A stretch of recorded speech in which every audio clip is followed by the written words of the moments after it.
Hey Shark fans, it's Melinda Marsalis. Welcome to Heard It on the Shark. I'll be your show host, and Mississippi Hills National Heritage Area is your show sponsor. Heard It on the Shark is a weekly interview show that airs every Tuesday at 11 a.m. on the Shark 102.3 FM radio station based in Ripley, Mississippi. Then it's released as a podcast on all the major podcast platforms. You'll hear interviews with the movers and shakers in North Mississippi who are making things happen. I'll talk to entrepreneurs, leaders of business, medicine, education, and the people behind all the amazing things happening in North Mississippi.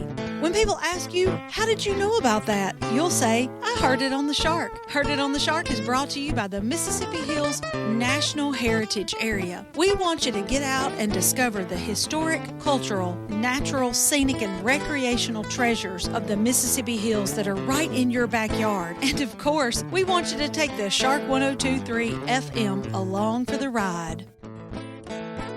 Musical credit belongs to Hill Country Blues guitar legend Gary Burnside and the late great Buddy Grisham, playing Long Way Home from their album Acoustic Brothers, which was recorded at Sun Bear Studio in Ripley, Mississippi.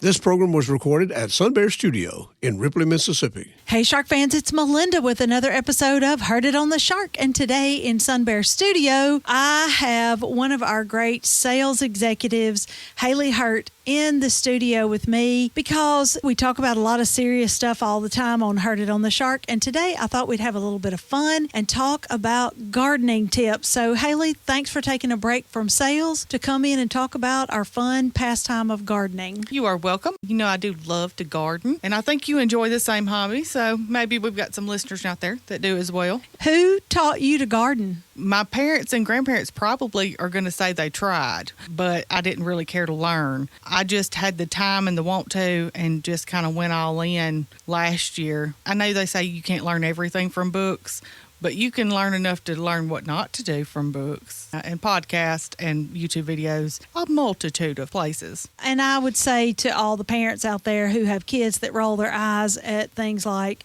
gardening or knitting or anything that they might get into later, go on and teach it to them, even though they act like they're not interested. You'll pick it back up when you're ready. Whether you want to hoe the garden or not, you remember how to hoe the garden 30, 40 years later. You were raised gardening by Yes. parents who gardened. Yes.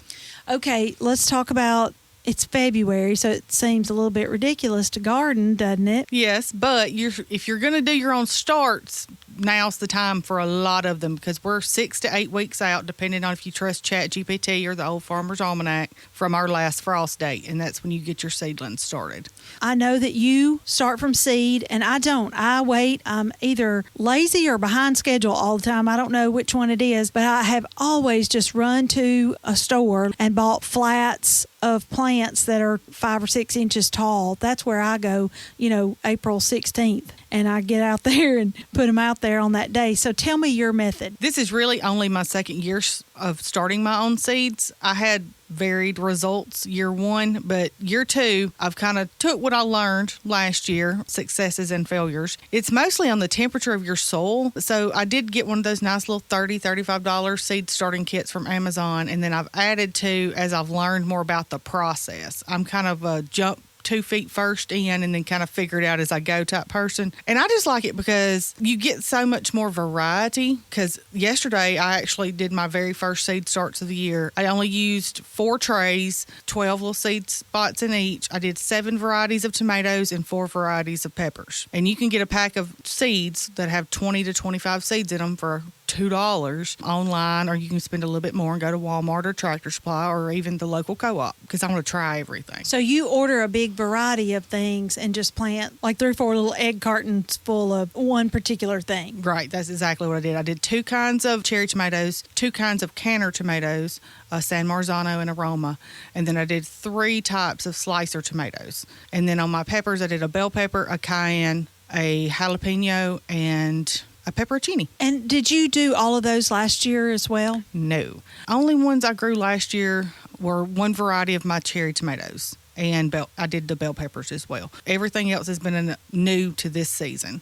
How large is your garden once you get them out there? Well, last year I did 2 4x8 raised beds and some individual pots and grow bags. I've actually, since last summer, started acquiring kiddie pools, and I'm going to put dirt in them and grow in my little kiddie pools. And you just punch holes in the bottom for drainage? Right. That's and just throw dirt right in there? Mm-hmm. That's exactly what I'm going to do. I'm going to give credit where credit's due. I think I saw someone else do it on Facebook, but I was like, that's genius because that's not permanent. I can move those around or however I want to do them. So do you put your seeds under lights? Yes. With my first seeds of the year, I've got them on the heating mat, the grow mat, in their little seed trays. The little seed trays come with a dome, and the domes are attached and have grow lights on them. I also have a floor lamp sitting over that table, and I've got a grow light bulb in that floor lamp just for extra support until they germinate. And when they germinate, or I at least probably have 75% germination, I'll take them off that heating mat and kind of work out how I'm going to do with my grow lights. My next thing I'm going to work on is my butterfly garden. I've got to cold stratify my milkweed and... Wait a minute. Uh-oh. Cold stratify. What is that? Okay, so the good Lord did lots of stuff when he made seeds. And some seeds require to be out all winter long and get that cold process before they'll germinate come spring. Milkweed seeds are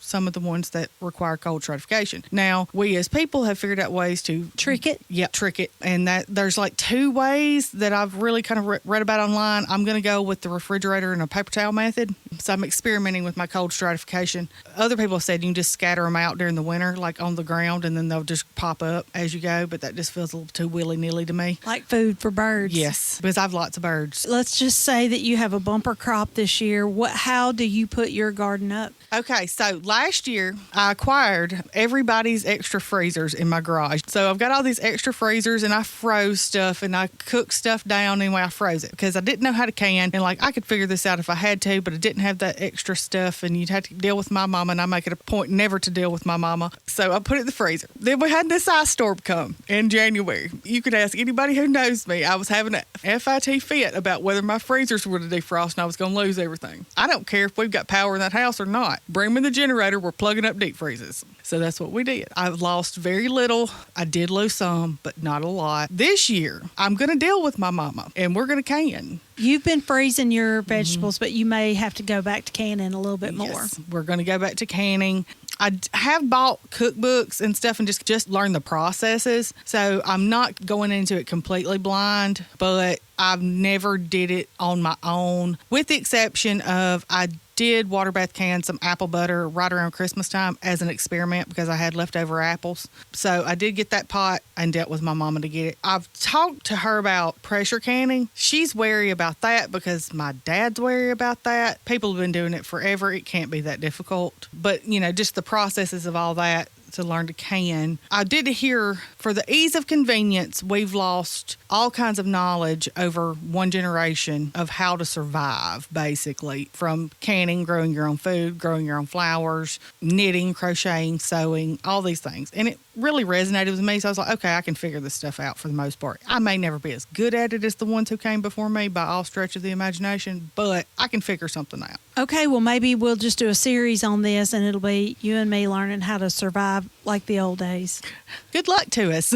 Haley, I can't wait to see how your garden grows over the next few weeks. We'll get back together and see how it's going. I'll tell you about my garden, and we'll just see how our different ideas and experiments are going. All right. Thank you, Melinda. All right, you go get back to work. Shark fans, that's it for this edition of Heard It on the Shark. You can tune in every Tuesday at 11 a.m. to find out what's going on from other local community leaders like Haley.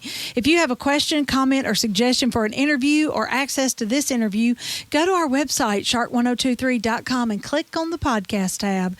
Keep it tuned to the Shark 1023 and have a great rest of the day. The Mississippi Hills National Heritage Area was established by the United States Congress in 2009 and represents a distinctive cultural landscape shaped by the dynamic intersection of Appalachian and Delta cultures. This intersection has produced a powerful concentration of nationally significant cultural icons, including King of Rock and Roll Elvis Presley, First Lady of Country Music Tammy Wynette, blues legend Howlin' Wolf, civil rights icons Ida B. Wells Barnett and James Meredith, America's favorite playwright Tennessee Williams, and Nobel laureate William Faulkner. The stories of the Mississippi Hills are many and powerful, from music and literature to Native American and African American heritage to the Civil War. The Mississippi Hills National Heritage Area supports the local institutions that preserve and share Northeast Mississippi's rich heritage. Begin your discovery of the historic, cultural, natural, scenic, and recreational treasures of our region by visiting the Mississippi Hills National Heritage Area online at mississippiHills.org.